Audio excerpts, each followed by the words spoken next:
Most of us have a short-term view of the world we live in and are thinking about trivial things, like hoping for an end to a long cold winter, the next school year, or maybe even retirement.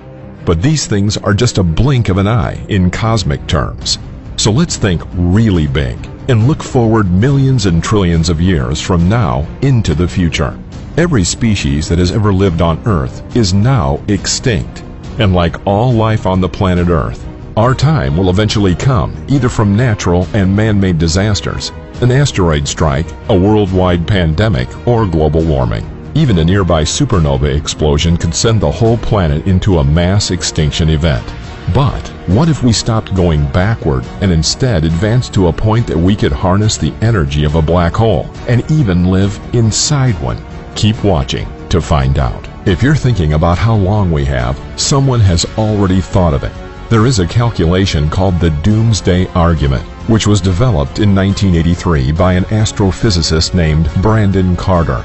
According to his calculations, if you assume that half of the humans who will ever live have already been born, you'll get about 60 billion people. If you also assume that another 60 billion are yet to be born, our population levels only give us about another 9,000 years or so. That means there is a 95% chance that humanity will end by the year 11,000. In terms of how long the Earth will be around, it's a drop in the bucket. Even if we do evolve and become more intelligent as a species, in about 500 million years the temperature of the planet will rise to the point that the Earth will transform into a desert world. Evolution will move in reverse, and the largest and least heat-tolerant creatures will go extinct, leaving hardy insects and even tougher bacteria, and only organisms that have already lived deep underground for billions of years will survive. The oceans will slowly boil away, and there will be no place to hide from the terrible temperatures. This is because the sun is very slowly expanding and will become hotter and brighter. 5 billion years from now, the sun will begin its final stage of life, using the last of its hydrogen fuel supply. And gravity will force the sun to collapse, with only a small amount of hydrogen remaining as a shell wrapped around the star's core. Some scientists say that the sun will expand, causing the Earth to spiral out away from the sun, in which life could survive. But in another scenario, the sun's outer envelope will enclose the Earth, and the additional friction will slow the planet down, causing it to spiral down into the sun, which will be a fiery and cataclysmic end. Eventually the sun will fade out to form a planetary nebula and become a white dwarf until it cools down and its light fades forever. We know this is happening now because the universe acts as a natural time machine. When we look out into space, we see distant objects not as they are, but as they looked like in the past. The mysterious dark energy force, an unknown form of energy which is hypothesized to permeate all of space, is accelerating the expansion of the universe, making the most distant galaxies move away faster and faster from us. Once past the event horizon, any light emitted from these distant and ancient galaxies will fade from view, and they will disappear forever. To put that in some perspective, if there are future astronomers living 3 trillion years from now, they will only see our own galaxy when looking into the night sky. Even the cosmic microwave background radiation will have faded away, as well as leaving no trace of the Big Bang. If you want to see what will happen to our own Milky Way galaxy one day, then just look out into space in all directions, and you'll see galaxies colliding, tearing at each other, and stripping off gas and dust materials, and generating huge swaths of star formations. The Andromeda galaxy will collide with us in 2 billion years from now. The two galaxies will collide, then pull apart over and over until they form a new, larger galaxy. Some are calling this future galaxy Milko-Media. The collision will leave behind twin, supermassive black holes that will orbit one another until they eventually merge together, forming an even more massive black hole. And despite this galaxy merger, it is quite possible that the Earth and life could survive. But this process doesn't continue on forever.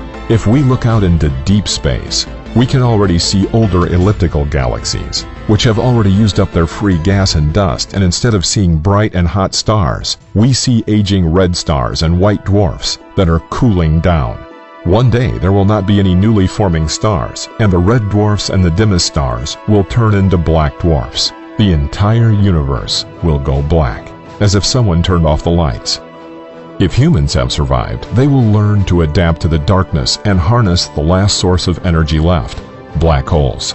Some researchers say that these collapsed islands of space-time are the universe's ultimate energy source and are far more efficient at converting mass into energy than the fusion engines of stars. As a species, we have all contemplated the existence of extraterrestrial civilizations living in the farthest reaches of the universe with some kind of mind-boggling technology. So far, we haven't seen any signs of anything beyond Homo sapiens, which is quite depressing and equally terrifying.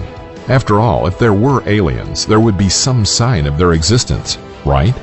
The Fermi paradox gives some theories of why there may be no signs, from our technology being too basic compared to other advanced civilizations, and so we have no idea what to look for, to advanced civilizations knowing that we are here, but choosing not to contact us in an effort to avoid hindering our natural progress.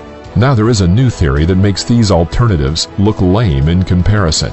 Astronomers have recently made a colossal discovery using NASA's Chandra X-ray telescope and found a series of ultra-massive black holes at the center of many distant galaxies. Each one of them is more than 10 times the size of our solar system, with event horizons stretching out more than 5 times beyond the orbit of Pluto. They are larger than anything ever found and could be home to the oldest civilizations because of the ancient stellar population. One of these is at the center of an egg-shaped galaxy more than 335 million light-years away, called NGC 4889, and it has a mass of more than 21 billion suns combined. And there is another behemoth at the center of NGC 3842, which is 331 million light-years away and contains the mass of 9.7 billion suns.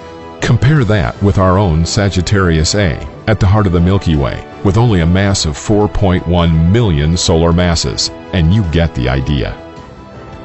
So why is size important? It's been found that the surface of a black hole becomes less extreme the larger it is. Hypothetically, if we were able to find and reach a supermassive singularity the size of our solar system, it might be possible for there to be a stable area within the event horizon which could, theoretically, allow stars or planets to orbit the central singularity without being swallowed and torn into subatomic particles. A Russian cosmologist by the name of Vyacheslav Dukachayev theorizes that there could be ancient aliens who are currently living on the edge of spinning and charged singularities that are massive enough for weakening the tidal forces and radiation of gravitational waves to an acceptable level.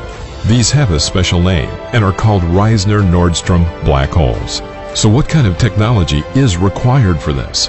The Kardashev scale was developed by Soviet astronomer Nikolai Kardashev in 1964 and is a method of measuring a civilization's level of technological advancement based on the amount of energy a civilization is able to use.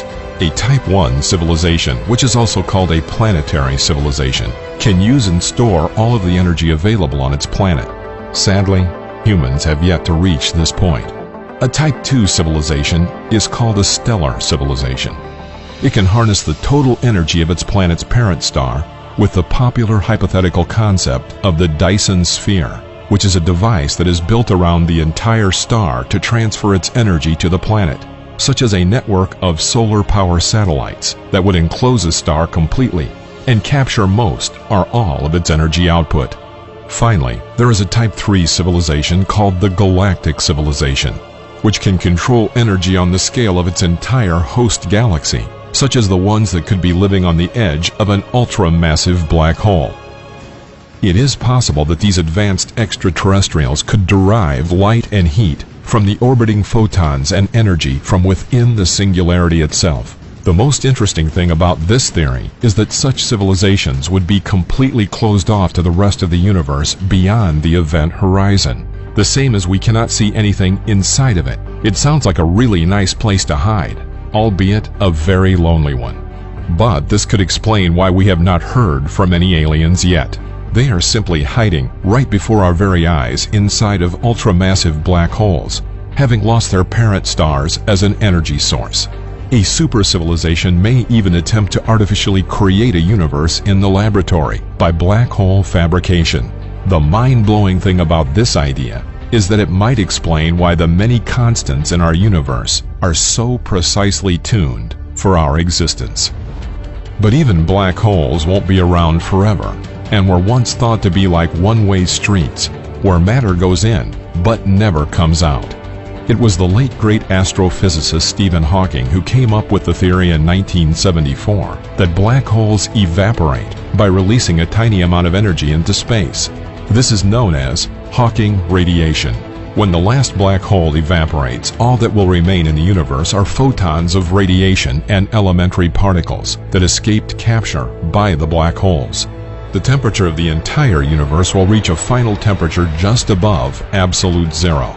The hypothetical dark energy is a mystifying and unknown force that may play some future role, continuing the expansion of the universe, accelerating each of these elementary particles and photons away from each other until they're effectively cut off from one another.